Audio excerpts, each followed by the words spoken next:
नमस्कार दोस्तों, story by निजा पर आज की कहानी है सुनहरे सफ़र का साथी एक प्रेम कहानी भाग 5।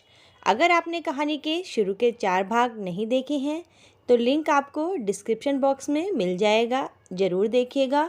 और कहानी को सुनने के साथ साथ हमारे चैनल को सब्सक्राइब करने के साथ साथ बेल आइकन को प्रेस कर दें ताकि अगली कहानी का नोटिफिकेशन आपको सबसे पहले मिल सके। सुनील के जीजाजी भी सेमिनार से वापस आ चुके थे। अब सुनील को तय करना था कि वह वहाँ रहना चाहता है या वापस लौटना चाहता है। सुनील दुविधा में था, लेकिन उसकी इस दुविधा को उसकी बहन निम्मो ने दूर कर दिया। भैया, आप यहीं रहिए हमारे साथ। वरुण आपको कोई ना कोई नौकरी यहीं पर दिलवा देंगे, और वैसे भी कौन सा तुम्हारा वहाँ पर कोई इंतज़ार कर रहा है। सुनील के जियाजी ने भी अपनी पत्नी निम्मो का पक्ष लेते हुए सुनील पर दबाव डाला कि वह उन्हीं के साथ रहे। मेरे आसपास कुछ कंपनियों में जान पहचान है, मैं तुम्हें वहीं पर तुम्हारी क्वालिफ़िकेशंस के हिसाब से लगवा देता हूँ। तुम अपना एक रेज्यूम तैयार कर लेना, फिर देखते हैं क्या होता है। इत्तेफाक से सुनील अपना रेज्यूम लेकर उसी कंपनी में गया जिस कंपनी में सुनीता रिसेप्शन की पोस्ट पर थी। लेकिन उस दिन भी जब सुनील रेज्यूम लेकर काउंटर पर पहुंचा, तब तक सुनीता ऑफिस की कुछ फाइलें बॉस तक पहुंचाने चली गई। क्योंकि फाइलों का काम थोड़ा ज़्यादा था, इसीलिए सुनीता अपने एक सहकर्मी को अपनी अनुपस्थिति में रिसेप्शन की जिम्मेदारी देकर वहां से गई। दूसरी तरफ जब सुनील कंपनी में आया तो रिसेप्शन पर सुनीता की जगह एक अन्य व्यक्ति बैठा हुआ था। सुनील ने उसी को अपना रेज्यूम दिया और वहां से आ गया। सुनीता के वापस आने पर उसके सहकर्मी ने उसे वह रेज्यूम तो दे दिया, लेकिन सुनीता ने उसे बिना खोले ही उसे अपने बॉस तक पहुंचा दिया, और बॉस ने भी उसे बिना देखे ही फाइलों के ढेर में फेंक दिया कि अभी हमें किसी वर्कर की कोई ज़रूरत नहीं है। किस्मत भी ना जाने दोनों के कौन से इम्तिहान ले रही थी कि मिलकर भी दोनों नहीं मिल पा रहे थे। और जब से उन्होंने एक दूसरे को ट्रेन में देखा था, तब से उनके दिल में फिर से एक दूसरे के प्रति दबा हुआ प्रेम जाग गया था। या कहें कि 3 सालों में उन्होंने एक दूसरे को जितना याद किया और अपने आप को संभाला, एक दूसरे को देखते ही पल भर में उनका संयम टूट गया था। इतने सालों बाद दोबारा मिलने पर अब वह एक दूसरे को खोना नहीं चाहते थे। लेकिन अगर उन्होंने ट्रेन में ही सच बता दिया होता कि उनकी शादी नहीं हुई है, तो शायद दोनों एक दूसरे से माफ़ी मांग लेते। लेकिन किस्मत शायद दोबारा हर किसी को मौका नहीं देती।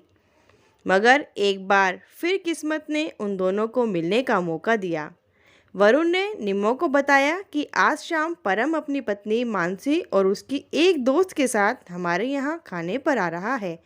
हमारे बेटे के जन्म के बाद से ही वह यहाँ पर नहीं आ पाया था, इसलिए अब मिलने आ रहा है। दरअसल वरुण और परम बचपन के दोस्त थे और एक दूसरे की खुशी गम में एक दूसरे के साथ भी रहते थे। वरुण और परम अक्सर मिलते थे, जिसके कारण निम्मो और मानसी की दोस्ती भी हो गई थी।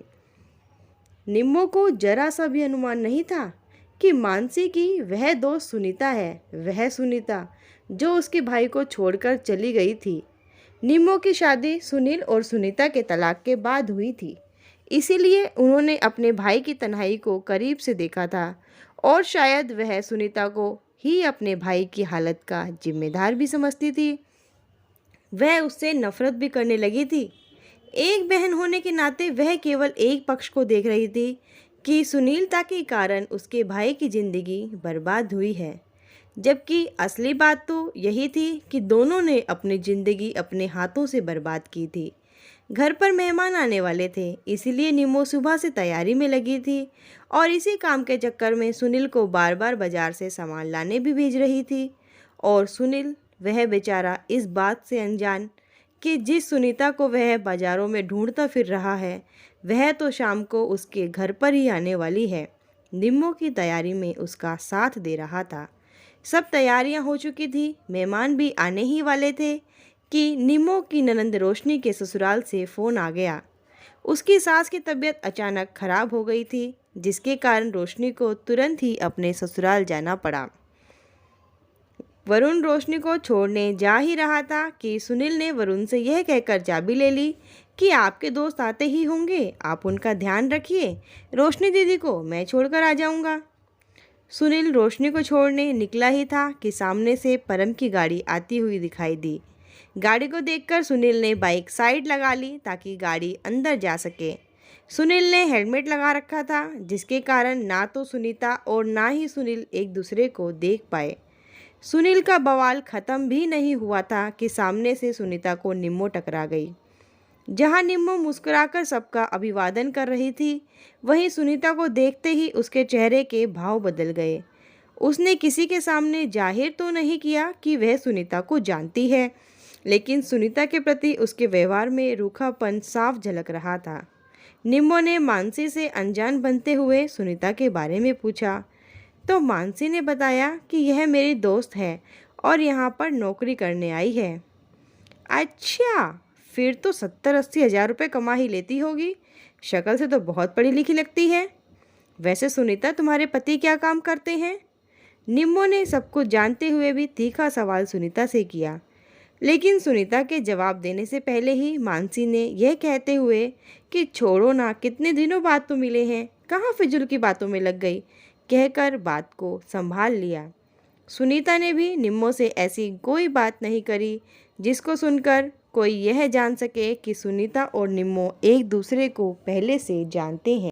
दोस्तों, आपको क्या लगता है, क्या सुनीता और सुनील की मुलाकात यहाँ पर हो पाएगी और सुनील की बहन निम्मो इन दोनों के मिलन में बाधा लाएगी या कोई और रोल निभाएगी? जानने के लिए देखिए कहानी का अगला भाग जल्दी ही।